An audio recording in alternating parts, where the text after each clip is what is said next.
أهلا بيكم في حلقة جديدة من فيلم فاكتوري بودكاست.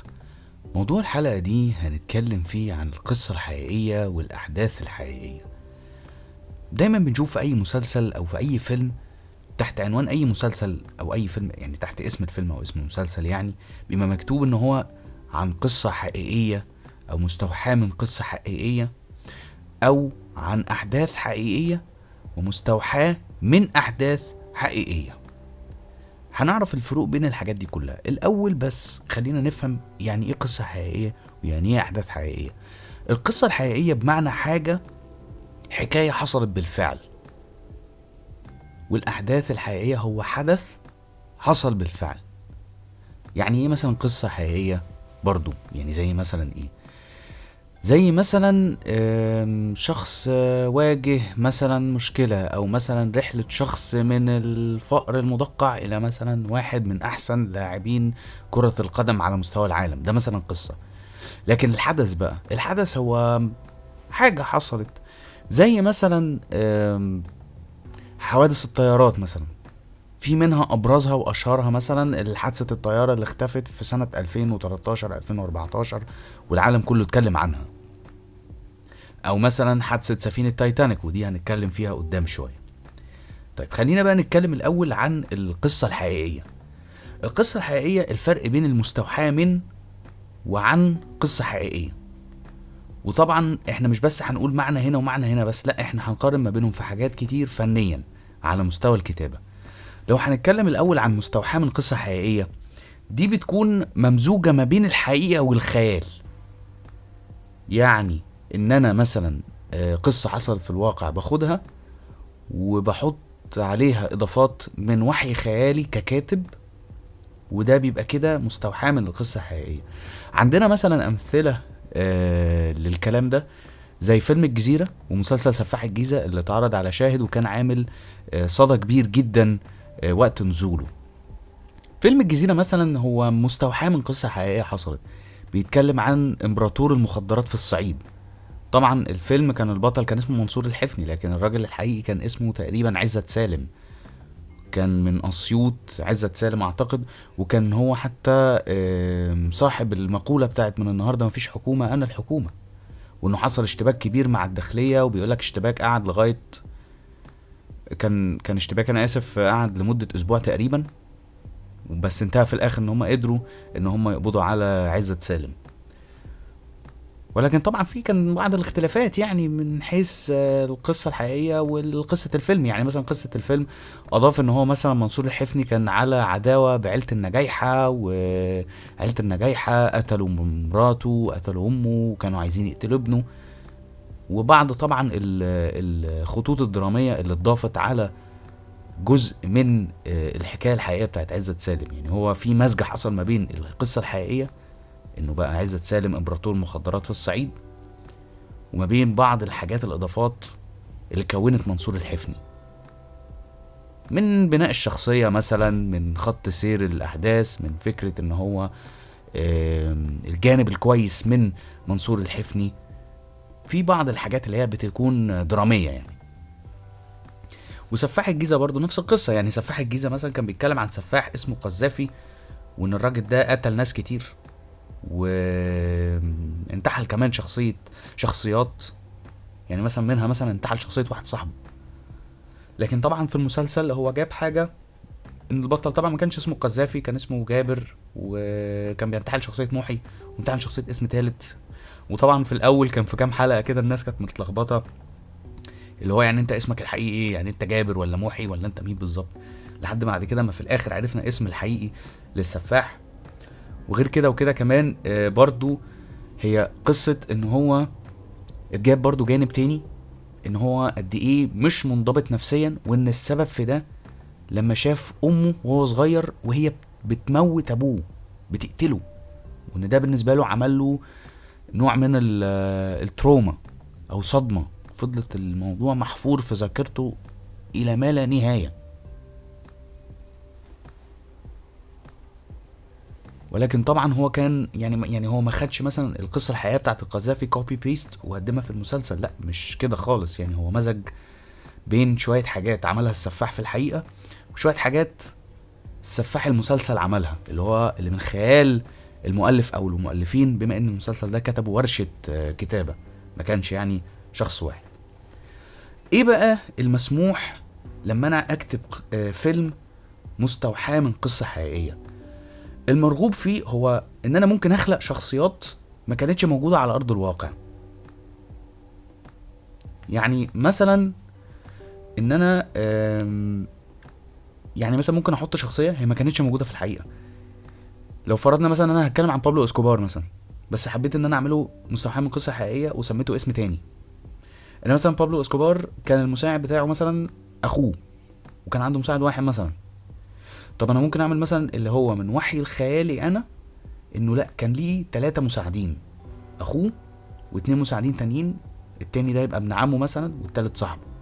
على الرغم مثلا ان ممكن يبقى اسكوبار في الحقيقة ما كانش عنده غير مساعد واحد بس. فاهمين قصدي؟ وشخصيات بقى خيالية، وعامل لها بقى يعني شكل معين دراميا والى اخره. حاجة تانية مهمة برضو في من الحاجات اللي هي المرغوب فيها بالنسبة لما اعمل قصة مستوحاة من قصة حقيقية، اضافة ومزج احداث في خط سير الحدث. يعني ايه؟ يعني انا ممكن احط يعني اجمع ما بين الاحداث اللي حصلت في الحقيقة والاحداث اللي من خيالي، امزج بين ده وده. زي مثلا فكرة فيلم The Pursuit of Happiness اللي عمله ويل سميث، اللي كان بيتكلم عن الراجل اللي كان مشرد هو وابنه في الشارع، ووصل بعد كده ان هو اشتغل في مجال البورصة والبانكينج والانفستمنت. فالبعض كان في بعض الحاجات الحقيقية واللي مش حقيقية في بعض، حاجات من وحي الحقيقة وحاجات من وحي خيال الكاتب اتجمعوا مع بعض في الفيلم. سواء بقى يعني كان في منها حاجات رئيسية وحاجات فرعية. فممكن اعمل احداث في خط الحدث بتاع العمل، ممكن يبقى في منها خطوط فرعية، وممكن تبقى خطوط جوه الخط الاساسي. طيب الحاجات برضو كويسة انه ممكن بيديني انا ككاتب فرصة ان انا اقدر اركز على القصة بشكل احسن، لان زي ما قلت انا بمزج بين الحقيقة والخيال، فاقدر بقى ان انا احبك القصة بالطريقة اللي انا عايزها. لان في الاول وفي الاخر المستوحى ده يعني انا بستخدم القصة الحقيقية كمصدر الهام ليا للعمل، في العمل اللي انا هكتبه او اللي هقدمه. وبيساعدني برضو ان انا اقدر اركز على الخط الدرامي، انا اللي اتحكم في الخط الدرامي يبقى عامل ازاي. ولو ده كان فيلم رعب مثلا، اركز على الرعب نفسه، ان انا اخليه الى اي مدى مرعب، والتركيز برضو على الاكشن اللي فيه. مش قصدي بالاكشن ان هو ضرب وبس، يعني مثلا الحاجات اللي بيكون فيها الحركة عامة، اللي بتخلي العمل نفسه يكون دايناميك، او العمل متحرك، ايقاعه متحرك. طيب ده بقى بالنسبة كل اللي انا بتكلم فيه ده في المستوحى من قصة حقيقية. طبعا قصة حقيقية بقى ايه الاخبار؟ والله عن قصة حقيقية ده هو ما بيبقاش في اي مزج، هو القصة اللي كانت متقدمة في الواقع بقدمها بحسب يعني بالظبط في العمل نفسه، في الفيلم او في المسلسل. طب احنا عندنا امثلة للاعمال اللي هي عن قصة حقيقية. في عندنا مثلا فيلم 127 hours، وعندنا مسلسل الاختيار الجزء الاول قصة الوفاء والخيانة، اللي كانت بتتكلم عن احمد المنسي وهشام عشماوي. يعني مثلا هو هنا بيتكلم عن ايه في الاختيار مثلا، يعني الجزء الاول هو بيستعرض اتنين كانوا ضباط في الجيش، فرق بس ان ضابط اختار انه يكمل ان هو يخدم الجيش ويبقى بطل ويموت بطل، وضابط تاني قصاده اختار ان هو يمشي في طريق تاني ويخرج عن البدلة الميري، واختار طريق في الاخر وصله ان هو بقى يعني ان هو في الاخر اتقبض عليه واتحكم عليه بالاعدام، ووصل لمرحلة انه الناس ما بقتش بتحترمه، وان هو كده اختار انه يبقى خاين لبلده. فده يعني اللي هي التيمة بتاعت القصة، وده اللي حصل بالفعل يعني. وعندنا 127 hours فكرة شخص كان في رحلة مغامرة، وكان بيسوق العجل بتاعه فوقع على صخرة بين جبلين، ودراعه اتحشر في قلب الصخرة، فضل محشور حوالي 127 ساعة تقريبا. وكان يعني قاعد بيحاول ان هو ينده على حد يعني عشان ينقذه يساعده. طب ايه بقى المرغوب في عمل زي عن قصة حقيقية؟ طبعا انا مش هقدر العب في يعني في الاحداث قوي، ومش هقدر ان انا احط حاجة خيالية، بس في حاجات تانية برضو انا ممكن اعملها كمؤلف. اولا حرية اختيار اسلوب الحوار بما يتناسب مع المشهد.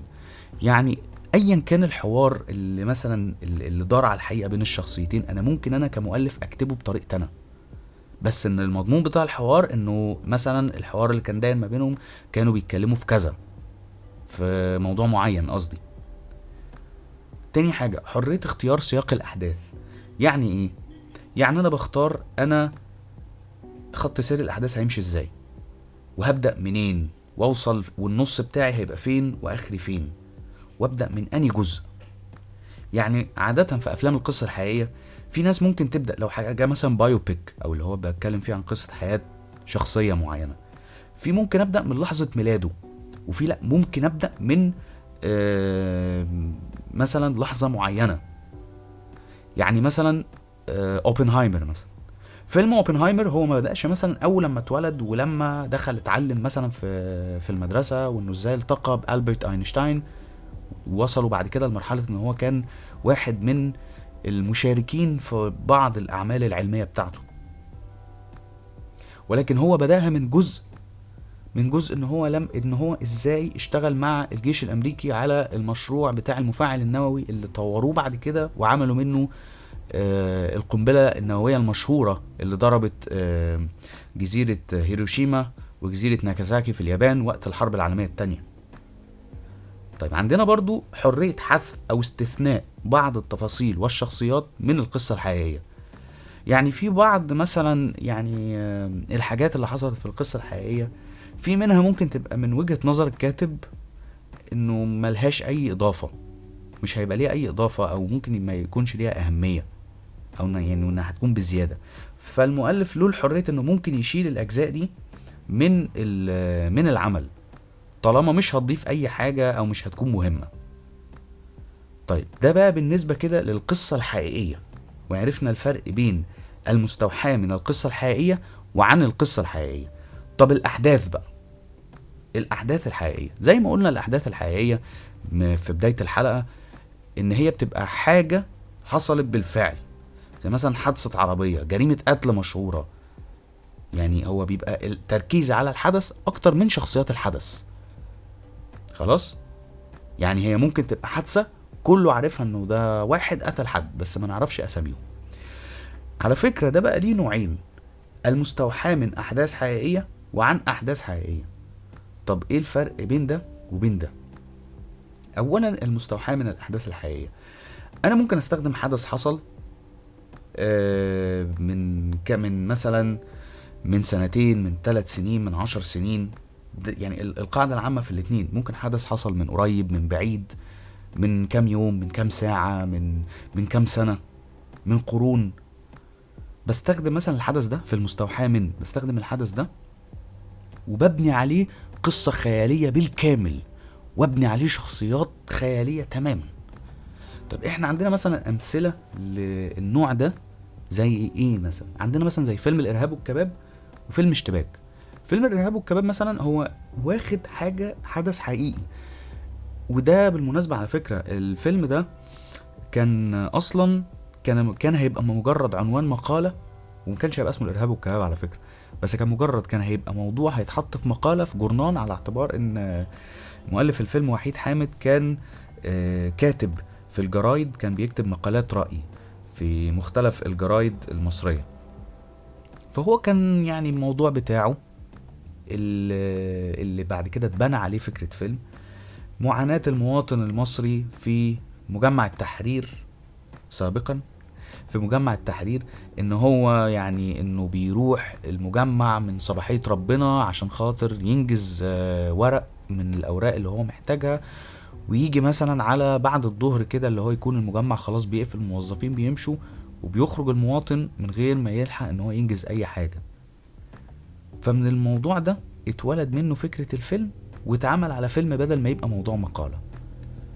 اتخذ الحقيقة دي على من وجهة نظر الكاتب، يعني تبنى الحقيقة دي ان المواطن اللي بيتبهدل في ورقه، وحط ده كموضوع الفيلم، انه في اب عايز ينقل ولاده من مدرسة للتانية، وعايز ان هو، وطبعا هو في المجمع ادارة تعليمية عشان خاطر يقدر يحول الورق من هنا لهنا، فطبعا الموظفين جايبين الموظفين بيدوخوه.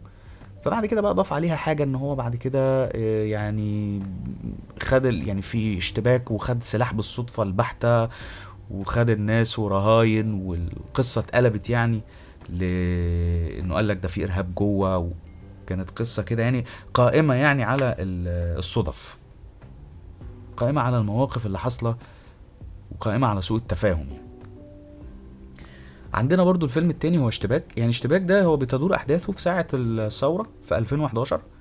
هو بس خد الحدث ده وبنى عليه حاجة تانية، انه جاب انه في 6 أو 7 اشخاص متجمعين في قلب عربية واحدة، عربية امن مركزي، العربية المصفحة القديمة، وعلى اساس يعني ان ال6-7 دول بيتمثلوا مختلف فئات الشعب، وان دول برضو زي ما في اشتباك بيحصل بره في 2011 برضو كان في اشتباك كان بيحصل في العربية جوه بين ال7 دول، على اعتبار ان ال7 دول مختلفين تماما فكريا، يعني علشان كل واحد ليه ايديولوجية سياسية مختلفة، فان هما بيشتبكوا مع بعض.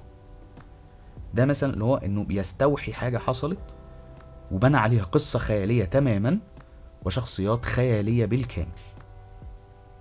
فطبعا هو المرغوب في هنا ان انا اقدر اخلق الحدث اللي انا عايزه بالقصة اللي انا عايزها بالشخصيات اللي انا عايزها. طب في بقى اخر حاجة عن احداث حقيقية، عن استخدام حقيقي، عن احداث حقيقية. انا بستخدم حدث وليا حرية ان ممكن اجمع ما بين الشخصيات الحقيقية والخيالية مع بعض بحسب تفاصيل الاحداث، بس تفاصيل الحدث نفسه بقدمها زي ما هي، وده اساسها. زي مثلا فيلم تايتانيك حصل فيه ايه؟ حدث بتاع ان السفينة غرقت ده حقيقي، بس مزج ما بين الشخصيات الخيالية والشخصيات الحقيقية اللي غرقت. يعني في مثلا جاك وروز دول شخصيات خيالية مش شخصيات حقيقية. في كم شخصية تانية في الفيلم مش حقيقيين، في شخصيات تانية حقيقية جدا من اللي هم الشخصيات الحقيقية بأساميهم، وان دول فعلا الناس اللي هم غرقوا. فهنا المرغوب، فتاني بكررها، ان المرغوب في اللي هو عمل يكون عن احداث حقيقية، ان انا ليا حرية المزج ما بين الواقع والخيال براحتي، بشرط ان لازم الحدث الحقيقي اذكره زي ما هو. يعني ان السفينة مثلا غرقت ازاي وتفاصيل الغرق بتاعها، لا دي اتجابت فعلا ان هي على الكلام يعني اللي اتقال، ان السفينة دخلت في لوح تلج، وده خلى ان السفينة لما دخلت فيها السفينة طبعا اتقسمت نصين وغرقت، في ناس غرقت وفي ناس اتنجت من السفينة دي. ده كده الفرق العام ما بين القصة الحقيقية والأحداث الحقيقية. وبكده نكون وصلنا لنهاية حلقتنا من فيلم فاكتوري بودكاست. تقدروا طبعا تتابعوني في صفحاتي على فيسبوك وعلى انستجرام وعلى تيك توك أحمد مصطفى.